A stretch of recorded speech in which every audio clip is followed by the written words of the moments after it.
Glória a Deus. Amém. Parece que eu falo um pouco mais alto aqui. Benção, irmãos. Eu queria orar. Baixe sua cabeça aí no seu lugar. Obrigado, Senhor. Obrigado pelo privilégio, Pai, sincero, Pai, de nos reunirmos na Tua presença. Que esse desejo, Pai, de vivermos em corpo, em família, seja pulsante no nosso peito. Que esse desejo, esse anseio, Pai, por saber que nós temos irmãos, e às vezes o domingo é o único dia da gente poder dar um abraço, de ver alguns, de poder sentar, ouvir Tua palavra, de cantar, de celebrar juntos, Pai. Nos dê esse anseio, Pai, cada vez mais forte e intenso no nosso peito, Deus. E peço, Pai, que também que a Tua palavra essa noite possa alcançar lugar nos nossos corações. E que Teu Espírito Santo, Pai, nos dê sensibilidade para ouvir e entender Tua voz. Em nome de Jesus, amém. Glória a Deus. Irmãos, para quem tem acompanhado os nossos pequenos grupos, os estudos, hoje a gente vai trabalhar um pouco a questão do Mar Vermelho, da travessia ali do povo de Israel no Mar Vermelho, só que eu não quero falar especificamente sobre a história do Mar Vermelho. Vim aqui ter uma pregação expositiva, falando versículo por versículo. Eu quero trazer uma meditação, uma reflexão um pouco mais aprofundada a respeito daquilo que eu entendo, que eu entendi a fazer a leitura, o que o Senhor falou comigo a respeito. E tem algo que hoje, não somente hoje, mas o povo de Israel ali naquele momento da travessia, que eles foram atravessar o Mar Vermelho, né, onde o Senhor estava libertando eles ali do Egito. Alguns começaram a sofrer de crise de identidade. Alguns começaram a ter dificuldades de memória para se lembrar daquilo que eles eram, daquilo que eles representavam, daquilo que era a promessa de Deus para eles. E hoje eu vou falar sobre isso, sobre crise de identidade, usando esse contexto do Mar Vermelho.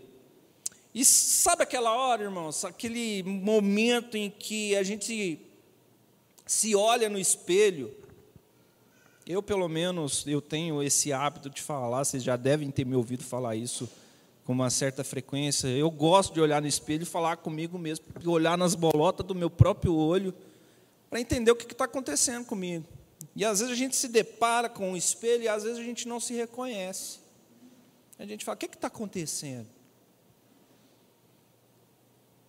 Aí a gente começa a se fazer perguntas cotidianas. Nossa, as contas estão vencendo, os relacionamentos estão difíceis, a saúde não está bem, está tudo complicado. Aí vem aquele pensamento egocêntrico da nossa parte, né? Será que Deus esqueceu de mim? Será que de verdade o Senhor está olhando para mim? Pois é, irmãos, o povo de Israel, naquele momento, começou a passar por essa crise. Começou a viver uma crise. Eles tinham saído do Egito com festa, depois de 430 anos de escravidão. A gente pega lá no Êxodo, capítulo 12. Eu acho que o Ari deve ter falado um pouco sobre isso a semana passada, sobre a questão da Páscoa, do momento em que eles foram libertos. E aí veio a crise, né? Moisés, você nos trouxe aqui para morrer?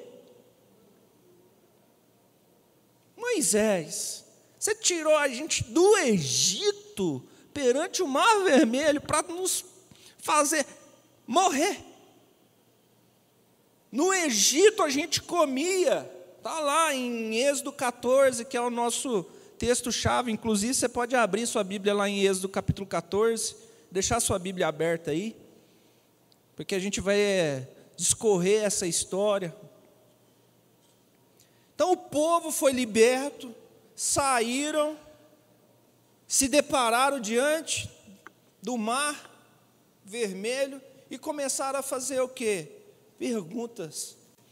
Ai, Moisés, você trouxe a gente para morrer. Lá a gente tinha onde ser enterrado. Só que olha o interessante, irmãos, Deus os tirou do Egito, mas parece que o Egito não saiu deles.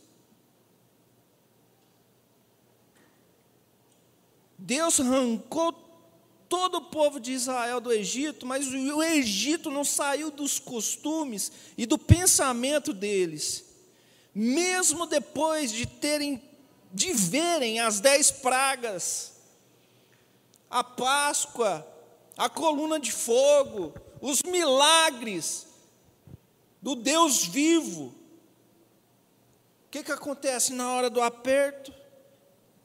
Eles voltam ao quê? A mentalidade de quê? De escravidão. Eles voltam àquela mentalidade na vida que eles viviam lá atrás.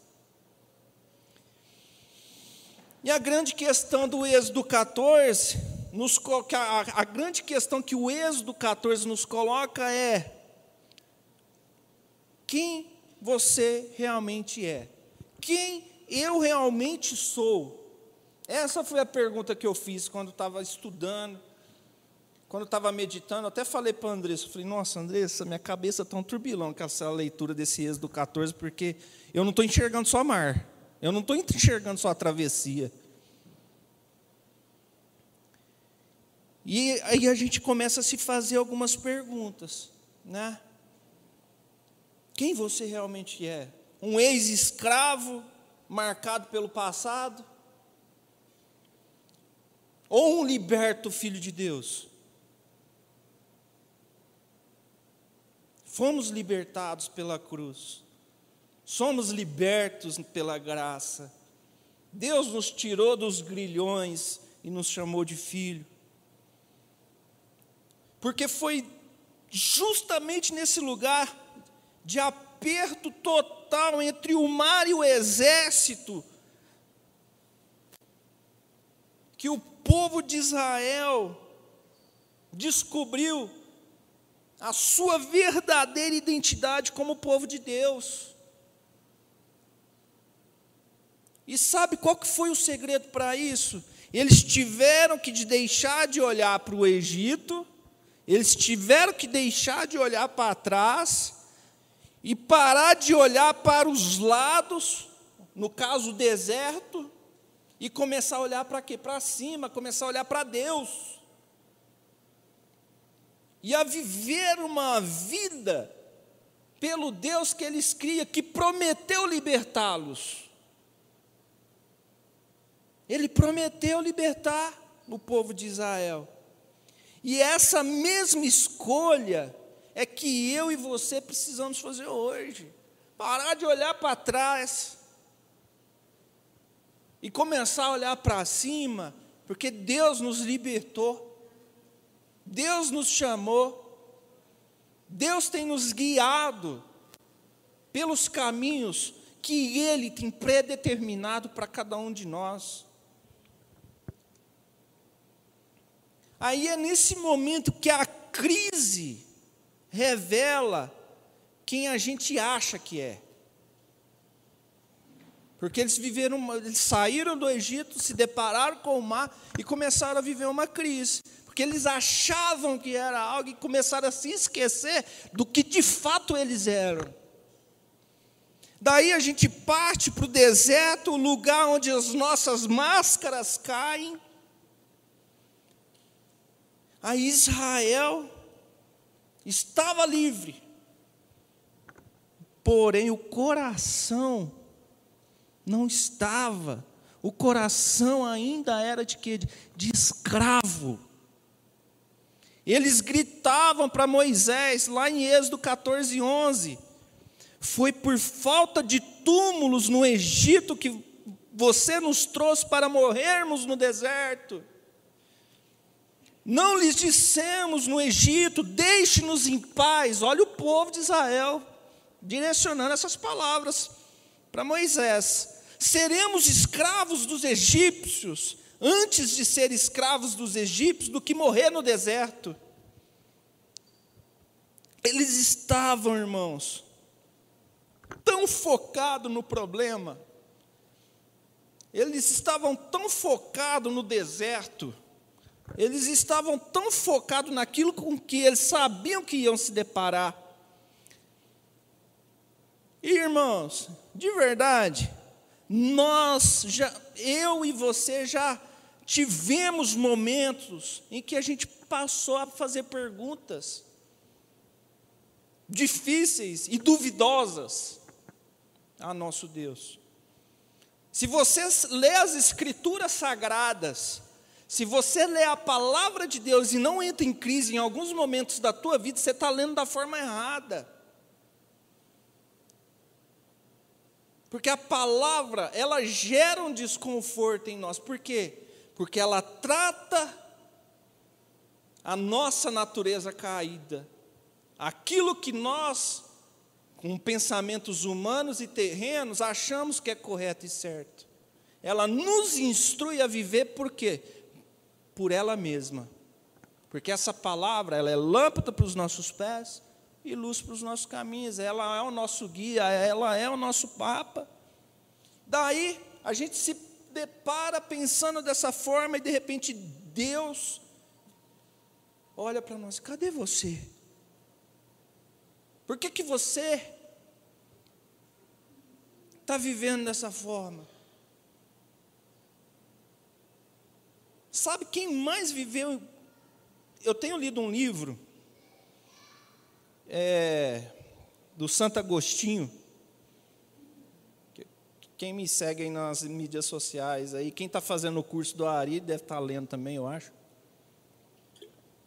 Eu já estou com uns 60% da leitura do livro, é um livro um pouco extenso. E Santo Agostinho foi um cara que teve crise de identidade. Ele teve crise de identidade. Santo Agostinho, antes de se converter, ele era um intelectual brilhante, mas ele vivia dos próprios pecados, ele vivia segundo os seus desejos, ele vivia segundo a sua vontade. E lá no livro Confissões, de Santo Agostinho, ele escreveu o seguinte: fizeste-nos para ti, e o nosso coração está inquieto, enquanto não repousa em ti. Presta atenção nessa frase de Santo Agostinho. Fizeste-nos para ti, e o nosso coração está inquieto, enquanto não repousa em ti. Aí eu vejo exemplos, testemunhos como esse. Aí eu olho para o povo de Israel lá no deserto, assim, como Israel no deserto, Agostinho já estava livre pela graça de Deus. Ele já estava livre, mas ainda assim, ele se via como um prisioneiro dos próprios desejos, dos próprios anseios, das próprias vontades. Até que um dia, lá no jardim, para quem pegar o Confissões de Santo Agostinho vai ver essa parte, onde ele pega as Escrituras Sagradas, ele pega a Bíblia, começa a ler, aonde ele encontrou um versículo que está lá em Romanos 13, 14, que eu fiz questão de pôr ele aqui, que diz assim: ao contrário, revistam-se do Senhor Jesus Cristo, e não fiquem premeditando como satisfazer os desejos da carne. Olha esse versículo em Romanos, irmãos. Ao contrário, revistam-se do quê? Do Cristo. E não fiquem premeditando, não fiquem pensando, não fiquem almejando como você vai satisfazer o desejo da sua carne. E foi ali naquele momento que ele entendeu que a sua verdadeira identidade não estava nos vícios, não estava naquilo que dava prazer para ele, nem nos títulos, mas estava simplesmente no Cristo. Estava revelado em Jesus. E olha o que Moisés responde ao povo com crise lá no deserto. Êxodo 14, 13 e 14. Não tenham medo. Fiquem firmes e vejam o livramento que o Senhor lhes trará hoje. O Senhor lutará por vocês. Tão somente tenham calma. Moisés, lá naquele momento de inquietação do povo, ele chega e fala essas palavras para o povo. Deus não estava surpreso com aquela situação. Ele já sabia que Faraó ia vir atrás deles. Deus é soberano, irmãos. Deus é soberano, Ele é o alfa, o ômega, o princípio e o fim. Ele tem um mapa pré-escrito, determinado para todas as coisas. Ele já tinha um plano. Assim como tinha um plano para Agostinho, lá no jardim onde ele se deparou naquele momento de reflexão e Deus falou com ele através da palavra.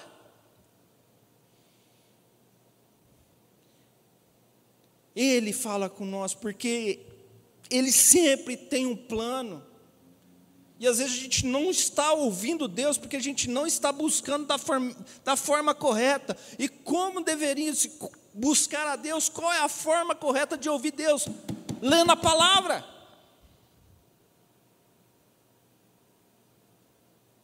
Porque isso é expressão viva, é boca de Deus para a nossa vida.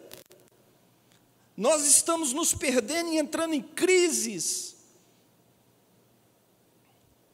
de dúvidas. Mas cadê Deus? Por que Deus me abandonou? Porque a gente está insensível. A gente não está conseguindo captar o que Deus está falando. A gente precisa aprender a mudar a nossa ótica de como enxergamos tudo. Porque a crise, ela existe para quê? Para nos destruir. Não é para nos destruir. A crise, ela não vem para te derrubar. A crise, ela não vem simplesmente para te pôr no chão. A crise, ela vem para revelar. A gente tem que mudar a ótica de como a gente olha para a crise. Porque nós estamos olhando para a crise como se ela viesse para nos afogar no meio do mar, para nos enterrar no deserto. E a crise, ela está vindo por quê? Para revelar. No meio da crise, Deus se revela. Aí a gente precisa, de fato, parar de ter um olhar de escravo, de ficar olhando para o passado. E ter uma vida de filho liberto. Por quê? Porque você não é o que o deserto grita. Você é o que Deus, de alguma forma, sussurra ou aspira ao seu respeito. Amém? A nossa identidade, irmãos, ela não é definida pelo problema. Não pode ser definida pelo problema, mas por aquilo que Deus diz que nós somos, por aquilo que Deus diz que você é. E há algumas declarações bíblicas que revelam verdades transformadoras sobre o que realmente somos em Cristo, sobre o que realmente revelamos através de Cristo, independente das circunstâncias, amém? Lá em Marcos 1,11 diz: você é meu filho amado. Você é o quê? filho amado. Quando as ondas da vida vêm e bate forte, essa verdade, essa consciência, precisa estar de verdade ancorada na voz do Pai, que nos mostra e que nos diz que nós somos o quê? Filhos amados. Você pertence a uma família. Essa família. Seu valor, irmãos, ele não flutua com a circunstância, ele não muda. O amor de Deus, ele é incondicional. Deus, ele é imutável. O amor de Deus, ele é incondicional. E é revelado a todos nós.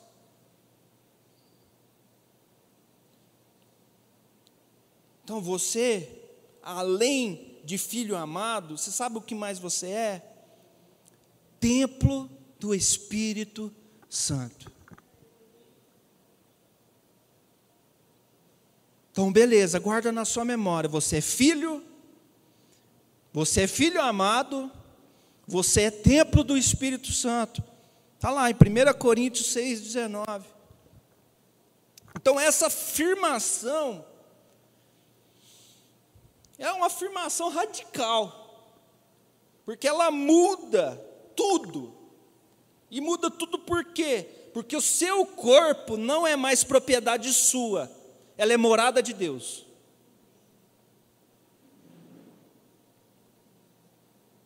Seu corpo não é propriedade mais sua, ela é morada do Senhor.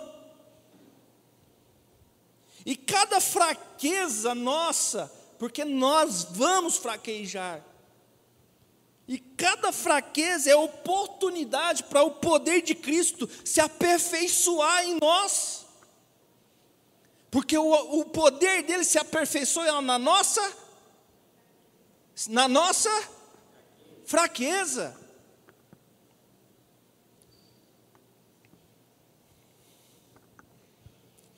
E o contexto do versículo,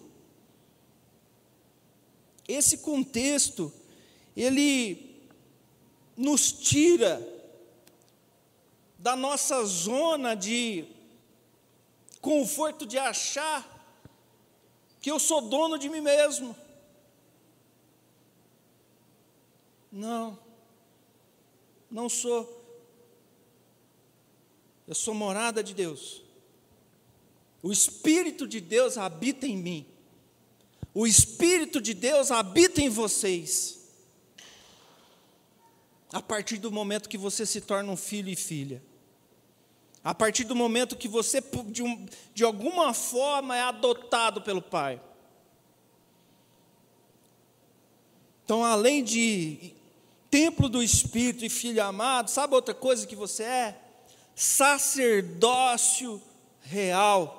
Você é escolhido, você é sacerdócio real. E essa identidade sacerdotal significa que você foi selecionado pessoalmente por Deus, como povo de Israel. Como povo de Israel. Como povo de Israel lá no Êxodo, onde a gente está lendo, estudando e meditando. Nós temos acesso direto à presença de Deus.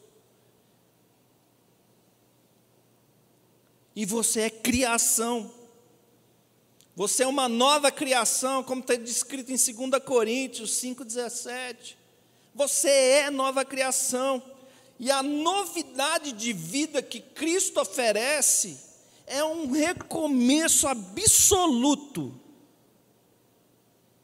É um recomeço absoluto, como o mar que sepultou o passado de Israel. Cristo sepulta o nosso passado e nos faz novos, nova criatura, novo homem, nova mulher nele. Então somos o quê? Nova criação. E essa transformação, irmãos, presta atenção, ela vem de dentro para fora. Na nossa consciência é gerada uma metanoia, uma mudança de entendimento, que nos alcança a partir do momento que essa palavra é gerada em nós, e a partir do momento em que o Espírito Santo de Deus nos conduz pela palavra.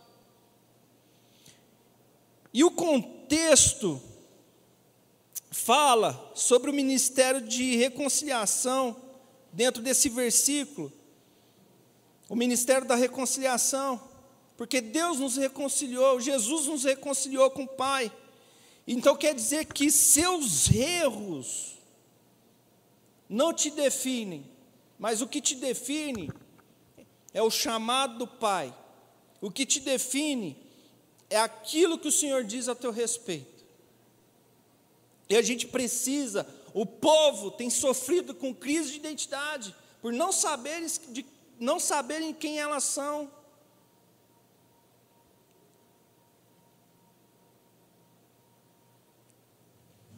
Eu sou filho, você é filha, eu estou qualquer outra coisa. A minha primeira condição é de filho. Eu estou pastor, eu estou barbeiro, eu estou qualquer outro, porque a minha primeira condição, na minha memória, tem que ser sempre de filho, para me lembrar de tudo aquilo que o Senhor, que a palavra diz a meu respeito. A sua identidade em Cristo, ela é de um filho amado que gera o quê? Ou precisa ser gerado. Quando a gente fala assim, ó, eu sou filho amado. Para eu falar que a Andressa é a minha esposa amada, eu tenho que ter o quê com ela? Relação.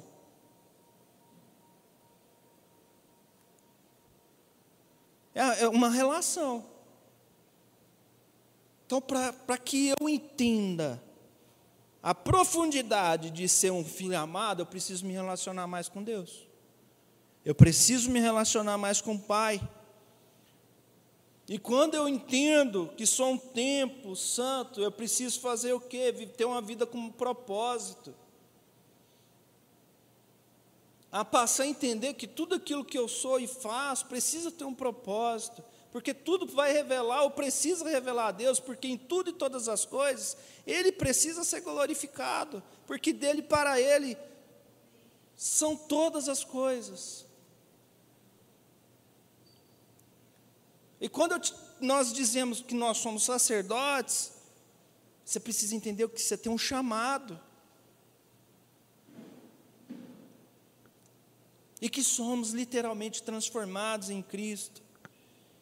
Então essas 4 virtudes ou dimensões formam um antídoto completo contra qualquer crise de identidade, porque nos mostra que nós somos reconhecidos como filho, que somos habitados porque somos templo, porque somos escolhidos, porque somos sacerdotes e porque somos renovados em uma nova criação. Aí a gente, voltando aqui para o Êxodo, lá no clímax da história, de uma história poderosa, que a gente precisa aprender a ler com mais detalhe, a interpretar com mais miudez, a ruminar de verdade, para deixar Deus falar com a gente. E lá no clímax da história, a Bíblia nos revela 3 transformações radicais que glorificam a Deus. Lá você pega Êxodo, verso 14, do 30 ao 31 lá. O Senhor salvou Israel naquele dia. Não foi Moisés, não foi o povo, foi o Senhor quem agiu. Então quer dizer que o passado foi vencido não pelos esforços do braço do homem, mas pelo poderoso Deus eterno, que tinha um propósito para aquele povo. Israel viu os egípcios serem mortos na praia. Imagina, uma multidão. A galera acha que é igual filme, né? A passagem no Mar Vermelho. Que assim, a galera entra, dá 5 minutos e já está do outro lado. Era uma população de quase 2 milhões. Imagina uma população de quase 2 milhões atravessando o Mar Vermelho. Você acha que quanto tempo levou isso?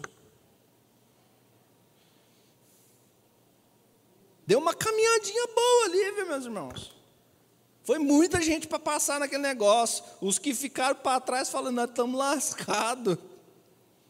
Os que estavam na frente olhavam para trás e falavam, ufa, não estou vendo mais nada, estou vendo gente. Não foi uma coisa de 5 minutos, não foi um episódio. Imagina, irmãos, Uberlândia aí para os seus 800, imagina 2 Uberlândia e meia atravessando o mar. Esse era o povo de Israel.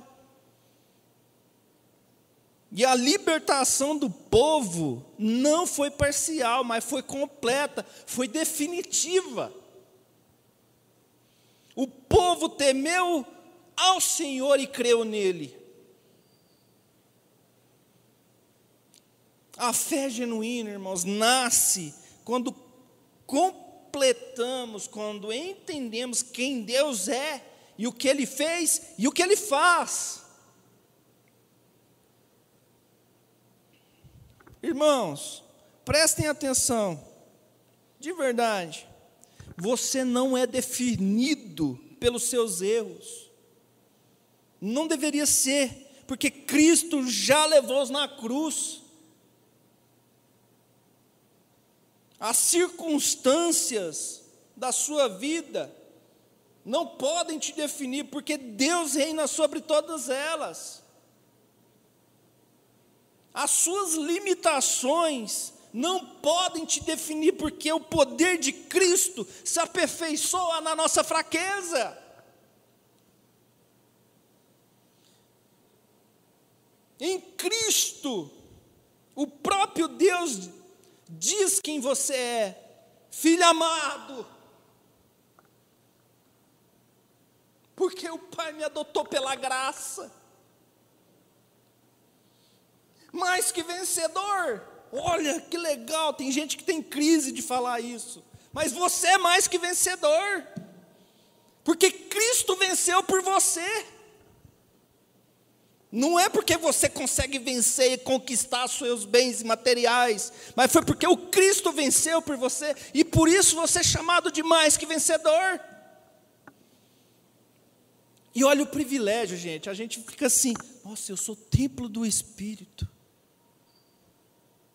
Gente, o Espírito de Deus está em você. Olha a profundidade disso. O Espírito do Deus vivo, que criou os céus e a terra, está em você. Isso é poderoso. A banda pode voltar. Estou concluindo. Nós precisamos, irmãos, dar toda a honra, toda a glória ao Senhor, em todo tempo, em todo momento.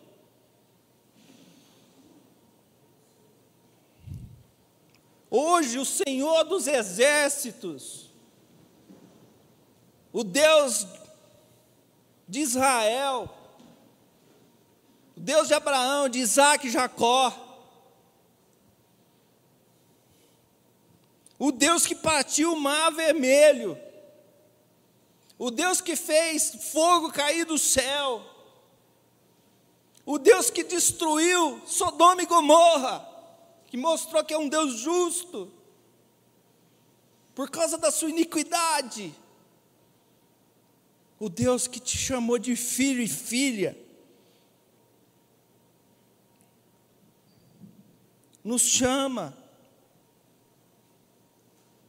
A gente precisa parar de acreditar nas mentiras que o Satanás, que os demônios, que o capeta põe na nossa cabeça.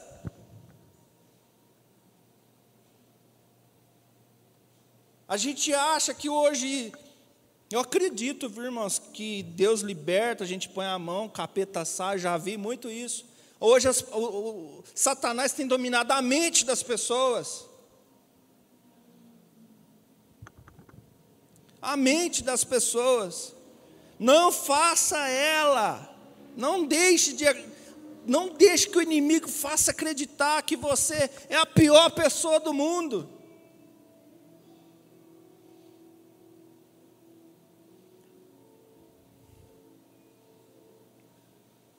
Você precisa acreditar no eu sou, no Senhor, aquele que diz eu sou.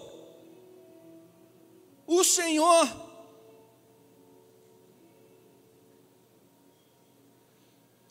Sabe quando o mar da sua libertação vai sair, vai se abrir? Quando você parar de questionar a soberania de Deus, nos seus momentos de dificuldade.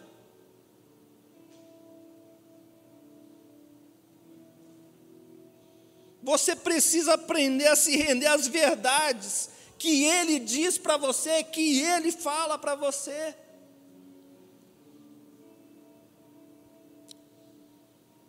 Você precisa dar um passo de fé,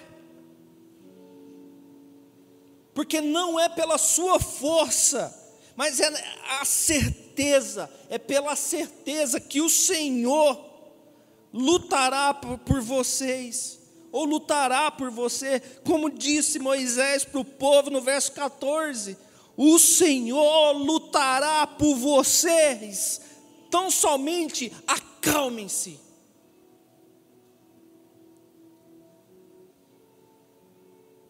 Apoiem a sua alma, que mexe, a sua alma, a nossa alma, ela faz com que a nossa psique, a nossa mente nos deixe perturbado o tempo inteiro, e a gente esquece da família, a gente esquece dos irmãos, a gente se esquece daquilo que Deus é e representa. Se você estiver sentindo assim, um pouquinho de crise, nossa, eu estou sofrendo como crise, com a minha identidade em Deus, procura seus irmãos, conversa, chora, fala, vamos orar, vamos jejuar juntos.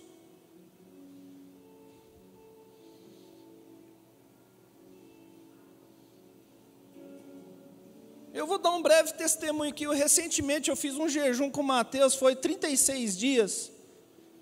Todo dia, devocional, jejum, oração, e foi bênção. Um dando suporte para o outro.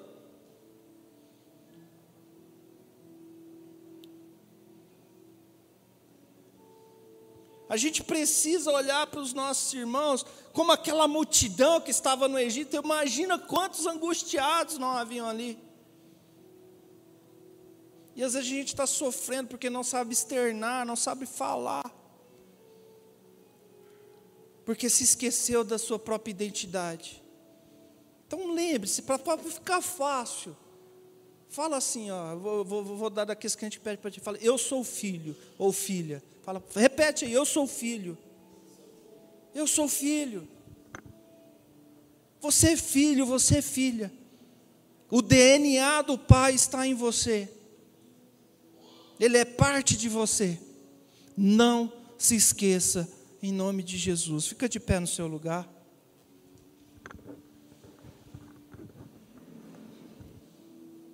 Quero ter um tempo de oração.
somos os teus filhos, somos os teus filhos.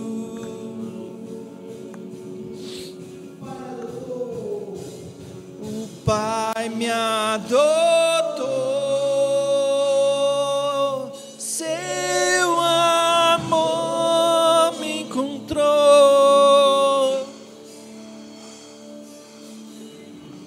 Eu era órfão, hoje sou filho.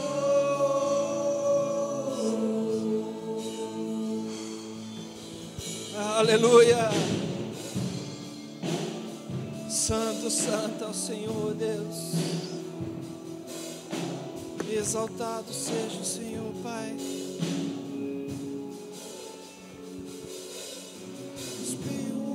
Aos que creram em teu nome.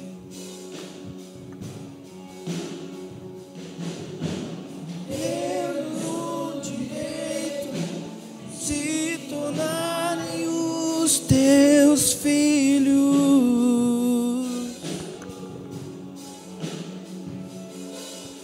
O Espírito de Deus testifica com o nosso espírito. Somos os teus filhos. Somos os teus filhos.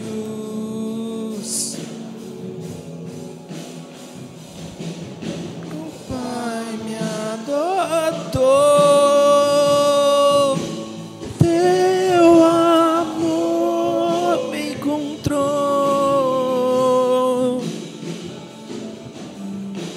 Eu era órfão, hoje sou filho.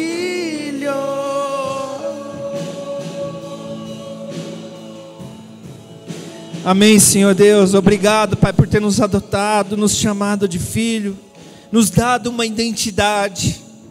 Obrigado pelo privilégio, Deus, de vivermos de forma plena, Pai, no Senhor.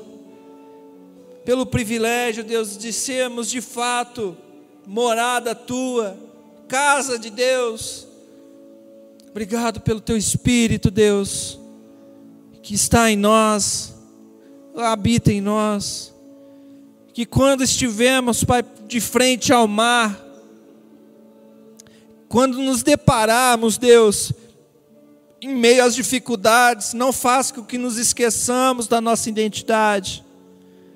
Não faça com que nos esqueçamos daquilo que o Senhor é em nós e sobre nós. Não nos faça, Pai, não permita, Senhor, que a gente olhe para trás,